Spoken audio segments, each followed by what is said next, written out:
Meristemas primários. Promove o crescimento vertical, encontrado nas regiões apicais do caule da raiz e nas gemas axilares presentes no caule. Nas ápices está o meristema apical, que dará origem aos meristemas procâmbio, que é a formação dos tecidos primários condutores de seiva, protoderme, que origina o tecido responsável pela proteção do órgão vegetal, e meristema fundamental, que é a formação de parênquimas, tecido que preenche os espaços internos do caule da raiz. Meristema secundário. Promove o crescimento e espessura, surgindo de células adultas, assim como as do parênquima. Sua atividade é contínua. Seus exemplos são o câmbio, que é responsável pela formação dos vasos condutores de seiva, xilema e floema, e o felógeno, que produz o suber, se origina do filodermo. Epiderme, formado por uma única camada de células revestida por cutícula, que evita a perda excessiva de água por transpiração. É encontrado em órgãos jovens, como folha e ápices de raízes e caule. Podem ser encontradas estruturas anexas à epiderme, como papilas, que revestem as pétalas de certas flores, facilitando o processo de polinização. Tricomas ou pelos regulam a transpiração excessiva da planta. Estômatos regulam as trocas gasosas entre o vegetal e o meio externo. Hidatódios, semelhantes a estômatos, mas localizados na margem da folha. E acúlios realizam a proteção da planta. Suber, formado por células motas e pluriestratificado, composto de muitas camadas de célula. A morte de suas células se deve à impregnação de suberina, produzida pelas células do suber, torna-o resistente e protetor. São encontrados nos caules de plantas arbóreas que apresentam crescimento secundário. Possuem apenas um anexo, as lentículas, que permitem a entrada e a saída de gases respiratórios. Colênquima, responsável pela sustentação mecânica das plantas, formado por células vivas, cujas paredes celulares têm reforço de celulose. A disposição dos reforços pode ser angular quando ocorre nos cantos das células, ou lamelar quando ocorre nas paredes opostas de duas células vizinhas. As paredes são permeáveis. Pode ser encontrado em regiões de crescimento contínuo, que é a ápice do caule, raiz, pedúnculo e receptáculo florais. É associada às partes nascer das plantas e oferece elasticidade e flexibilidade aos órgãos. Esclerênquima, também é responsável pela sustentação mecânica das plantas, formado por células mortas, em consequência da impregnação de lignina, que faz com que as paredes se tornem grossas, rígidas e impermeáveis, impedindo as trocas de substâncias entre suas células. Também podemos identificar dois tipos de células: fibras esclerenquimáticas, que são células alongadas, localizadas ao lado dos vasos condutores, que formam fibras têxteis, e esclereídeos, que são células curtas que podem aparecer isoladas ou em um grupo compacto. Xilema,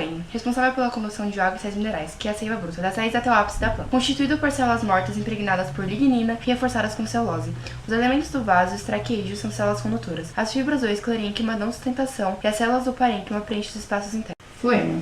É responsável pela condução da seiva elaborada das folhas às outras regiões da planta. Encontramos diferentes números de células como elementos do tubo criativo, que conduzem a seiva elaborada.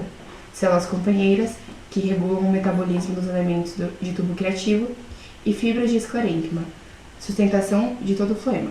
Parênquima. É formado por células vivas que apresentam paredes celulares finas e grande variedade de formas e tamanhos. São encontrados em praticamente todo o corpo das plantas. Podem sofrer de diferenciação e retomar a capacidade meristemática. Sua principal função é preencher os espaços internos. De acordo com a sua localização, podem ser parênquima melífero, que armazena proteínas, óleo, sacarose, inulina e amido. O parênquima aquífero, que armazena água para reserva, encontrado em plantas que vivem em ambientes secos, como os cactos. Parênquima aerífero, que é encontrado em plantas aquáticas, auxiliando na flutuação e algumas vezes na respiração. E parênquima clorofiliano, responsáveis pela fotossíntese. Eles podem ser palissádico, que é formado por células alongadas e com pouco espaço entre elas, ou lacunoso, formado por células arredondadas e espaçadas.